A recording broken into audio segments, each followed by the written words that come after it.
Hello dear students, welcome to the online education of class 6 science. Dear students, in the previous class I have started the lesson fun with magnets. Okay, so in the previous class we have discussed regarding the story of a Magnus. Okay, so the story behind the invention of the magnet, so that we have discussed, and we also understood what are natural magnets and what are artificial magnets. So the magnets which are made by using a pieces of iron are known as artificial magnets. Nowadays we can see a n number of types of artificial magnets which are prepared in different shapes. Okay, so they may be a cylindrical, bar magnet, then a horseshoe magnet. Okay, so ball ended magnet. So these are the different kinds of magnet. Okay, so that we can see in our day-to-day life. Okay, so today's class, let us understand some of the activities regarding the functioning of magnet. Okay, so here one activity is given, that is activity number 1. Let's go through that. Okay, so what you need to do here in this activity is take a plastic or a paper cup, one plastic or a paper cup which you are using for drinking tea. Such kind of cup you take it.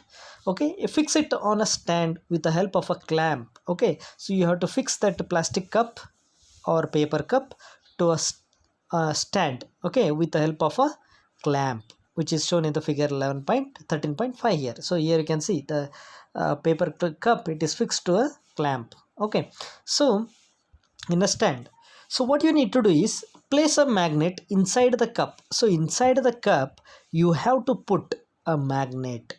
Okay, so and cover it with a paper so that magnet is not visible. Okay, so you have to place the magnet, one magnet inside the paper or plastic cup, but what you need to do is you have to cover that magnet with a paper so that the magnet is not visible, you are not able to see that. Okay, in such way you have to wrap the paper with magnet with the paper.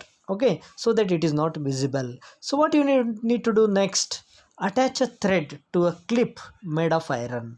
So you have to attach a thread, one thread you have to attach to it. Okay, to a clip made of iron. So one iron clip you take, for that you attach a thread.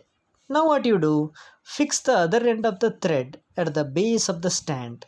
Now fix the other end of the thread, one end is fixed with the thread. Okay, so fix the other end of the thread at the base of the stand, at the base of this stand. Okay, it should be fixed, and the another end of the that thread, no, whatever the thread you have taken. Okay, so fix the other end of the thread at the base of the stand base, you should be fixed up. Okay, so you have to understand here the trick involved in this activities is to keep the length of the thread sufficiently short. The length of the thread should be very short. Okay, so now bring the clip near the base of the cup. Okay, so now you have to try to bring the clip. So paper, whatever the clip you have stick it, no, to a thread. So you have to try to bring that clip, metal clip which is made of iron. So that clip you have to try to bring near the base of the cup, lower part of the cup. So what happens now, the clip is raised in air without support like a kite. So automatically the clip is raised in the air. Okay, so without the support of anything like a kite. So how the kite rises no in the air. Okay, so in the same manner the clip also rises in the air without any support like a kite. So it is nothing but the magnet is put inside of the cup, because the magnet is present inside the cup, in the lower portion of the cup. So you can see that the paper, that clip, so whatever the clip it is there, it is made of iron. So hence the magnet attracts that iron material. So this is the activity to make you understand how the magnet attracts the iron made materials. Okay, so I hope you understood this activity now. So next concept that we need to study is magnetic and non-magnetic materials. Okay, this is very important concept. What are magnetic and non-magnetic materials? So what is that activity number 2? Let's see.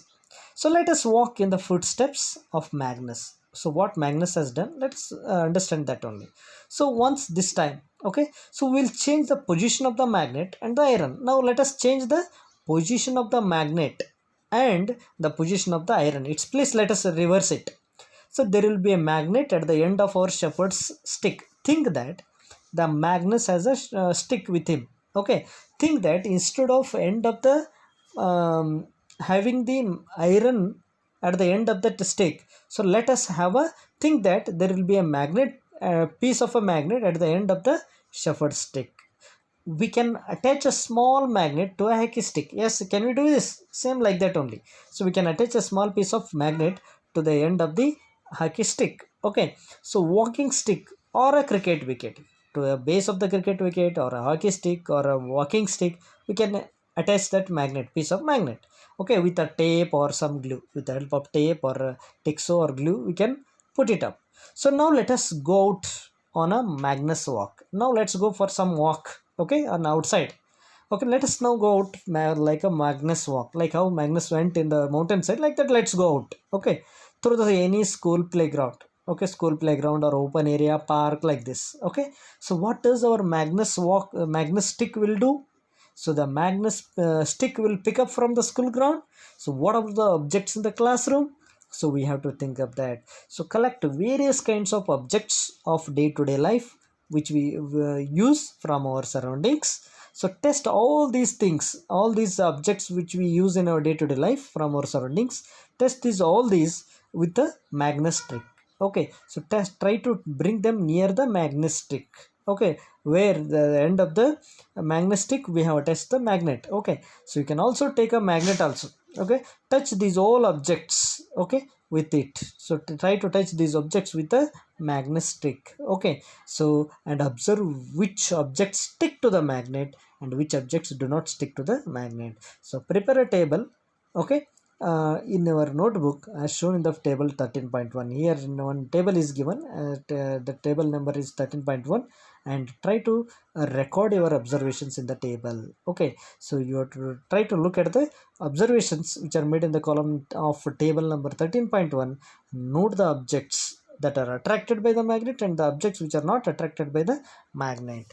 Okay, let us see what is there in the given column. First one is, it is given name of the object. What are the things like different kinds of objects which we see in our data, which we use in our day-to-day life, that is given. And second column, it is given material which the object is made of. The material, from which material this object is made of, either it is made of cloth or a wood or metal or glass, aluminum or a iron or any other type. Okay, and third column, it is given, title is given, attracted by magnetic or not.